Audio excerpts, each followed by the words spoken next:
தூத்துக்குடி மாவட்டம் விளாத்திக்குளம் அருகே உள்ள ரணசூர் நாயக்கன்பட்டி கிராமத்தைச் சேர்ந்தவர் வாணி. 56 வயதான இவருக்கு சக்திவேல், சந்தானவேல் என்ற 2 மகன்கள் உள்ளனர். இந்நிலையில் மகன்கள் இருவரும் வேலைக்காக வெளியூருக்கு சென்ற நிலையில் வாணி மட்டும் வீட்டில் தனியாக இருந்துள்ளார். இந்நிலையில் கடந்த 24ஆம் தேதியன்று மாலையில் வாணியின் வீடு பூட்டப்பட்டிருப்பதாக பக்கத்து வீட்டுக்காரரான சுடலைமுத்து என்பவர் வாணியின் மகனான சந்தானவேலுவுக்கு தகவல் கொடுத்ததாக சொல்லப்படுகிறது.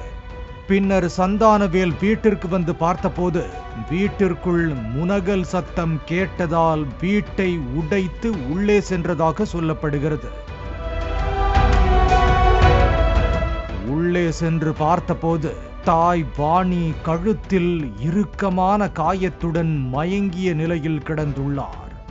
இதனை கண்டு அதிர்ச்சியடைந்த மகன் சந்தானவேல் உடனே வாணியை மருத்துவமனைக்கு அழைத்து சென்றுள்ளார். சிகிச்சை பெற்று வந்த வாணி கடந்த 25ஆம் தேதியன்று கண் திறந்த நிலையில் சுடலைமுத்துதான் கழுத்தை நெரித்து கொலை செய்ய முயன்றதாக மகன் சந்தானவேலிடம் கூறியுள்ளார். இதனை கேட்டு அதிர்ச்சியடைந்த சந்தானவேல் போலீசாரிடம் புகார் அளித்துள்ளார். போலீசாரின் விசாரணையில் வாணி தனியாக இருந்தபோது வீட்டிற்கு குடும்ப நண்பரான சுடலைமுத்து சென்றது தெரிய வந்துள்ளது. அப்போது சுடலைமுத்துவின் கழுத்தில் கயிறு இருந்ததாகவும், எதற்கு கயிறு என வாணி கேட்க, காட்டிற்கு போவதற்காக என சுடலைமுத்து தெரிவித்ததாகவும் சொல்லப்படுகிறது. வாணியின் மகன்கள் இருவரும் இன்று வரமாட்டார்கள் என்பதை விசாரித்து உறுதி செய்து கொண்ட சுடலைமுத்து வாணியிடம் டீ போட்டு தருமாறு கேட்டதாக தெரிகிறது. டீயை குடித்த அடுத்த நிமிடமே வாணியின் கழுத்தை தான் கொண்டு வந்திருந்த கயிற்றால் நெரித்து சுடலைமுத்து கொலை செய்ய முயன்றதாக சொல்லப்படுகிறது.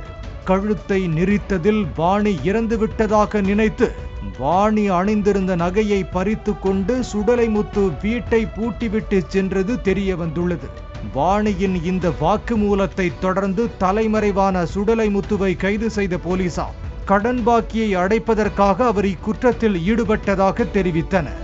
சுடலைமுத்துவிடம் இருந்து 7 சவரன் நகையை மீட்ட போலீசார் அவரை சிறையில் அடைத்தனர்.